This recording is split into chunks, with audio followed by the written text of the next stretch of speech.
అందరికీ జై శ్రీరామ్. ఈనాడు ఏకాదశి, భీష్మ ఏకాదశి సందర్భంగా భీష్ముని కథ గురించి ఈ వీడియోలో తెలుసుకుందాం. భీష్మ పితామహుడు కారణజన్ముడు. శాపవశాత్తు ఈ లోకానికి దిగి వచ్చాడు. ఆ కారణంగానే సుదీర్ఘకాలం జీవించాడు. ఆయన వ్యక్తిత్వం రాజస సాత్విక ప్రవృత్తుల కలబోత. భీష్ముడి జీవన గమనంలో ఆ రెండు తారుమారైన సందర్భాలు ఉన్నాయి. భీష్ముడి అసలు పేరు దేవవ్రతుడు. అస్త్ర విద్యల్లో గురువైన పరశురాముణ్ణే నిలువరించగల మహాపరాక్రమశాలి. అలాంటి వాడు తమకు రాజవుతాడని ఆ దేశ ప్రజలు ఎదురు చూశారు. కానీ కథ మలుపు తిరిగింది. సత్యవతిని తన తండ్రికిచ్చి వివాహం చేసేందుకు అనువుగా భీష్మ ప్రతిజ్ఞ చేసి రాజ్యాధికారాన్ని, సంసార సుఖాన్ని ఆయన త్యాగం చేశాడు.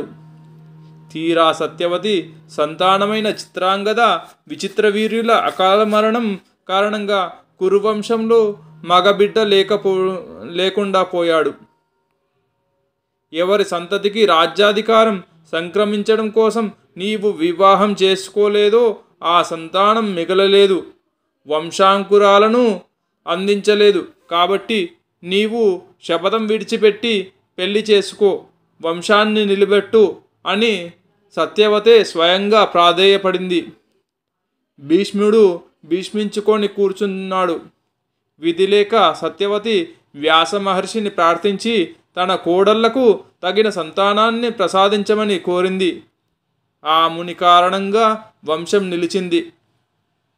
ఒక మహాతపస్వి లోకహితం కోసం దిగిరాగా లేనిది ఆ పని భీష్ముడి వల్ల ఎందుకు కాలేదంటే ఆయన వ్యక్తిత్వ లోకహితం కోసం రాజీ పడలేకపోయింది. అంటే సాత్విక ప్రవృత్తి అవసరమైన చోట ఆయన రాజసం ఎదురు తిరిగింది. నిండు సభలో ద్రౌపదికి తీరని అనుమానం జరిగినప్పుడు కానీ, కౌరవుల మూలంగా ధర్మానికి పలు సందర్భాల్లో హాని కలిగినప్పుడు కానీ ఆయన తిరగబడలేదు.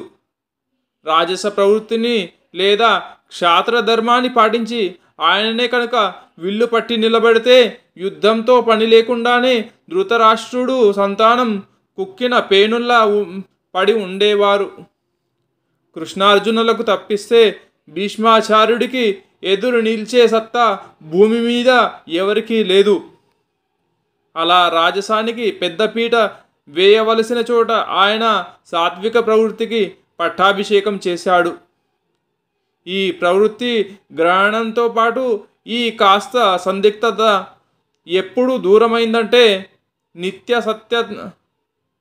నిత్య సత్వస్థితి ఎప్పుడు చేరువైందంటే యుద్ధరంగంలో ఆయనకు సుదర్శన చక్రం దర్శనమిచ్చినప్పుడు. సుయోధనుడి సూటిపోటి మాటలకు ఆగ్రహోదగ్రుడైన ఆ యోధుణ్ణి రాజస ప్రవృత్తి నిలువున ఆవరించి పాండవ పక్షాన్ని ఊచకోత కోస్తుంటే గత్యంతరం లేక కృష్ణుడే చక్రం చేపట్టవలసి వచ్చింది. భీష్ముడిపై కుప్పించి దూకవలసి వచ్చింది. ఆ క్షణంలో భీష్ముడి వ్యక్తిత్వాన్ని రాజస ప్రవృత్తి గ్రహణం పూర్తిగా విడిచిపెట్టింది. ఆయన తిరిగి కృష్ణ భక్తుడిగా మారిపోయాడు. ఆయుధం పట్టనని శపథం చేసిన పరమాత్మ తన కోసం ప్రతిష్టను సైతం విడిచిపెట్టడం భీష్ముణ్ణి విస్మయానికి గురి చేసింది. మెరుపు మెరిసినట్లయింది. వెంటనే మోకాళ్లపై కూలపడ్డాడు. చక్రాన్ని ఉపసంహరించకు మహాత్మా, నన్ను సంహరించు అని చేతులు జోడించాడు. తర్వాతి కథంతా శాంతి పర్వం, సాత్విక గుణ సంపదకు విజయగర్వం. శరతల్ప గతుడైన ఆ మహానుభావుడి దేహం నుంచి నెత్తురు బొట్లకు బదులు ఈ లోకానికి అవసరమైన ఎన్నో ధర్మ సూక్ష్మాలు స్రవించాయి. రాజనీతి ప్రవహించింది. నోటి నుంచి లోకాన్ని వణికించే భీకర శంఖధ్వానము, గంభీర సింహనాదము కాదు, ఒడ్డుకు చేర్చే విష్ణు సహస్రనామ స్తోత్రం ప్రతిధ్వనించింది. ఆ కారణ జన్ముడి పుట్టుకను పునీతం చేస్తూ ఒక పుణ్యతిథి ఆయన పేరిట లోకంలో స్థిరపడింది. అదే భీష్మ ఏకాదశి.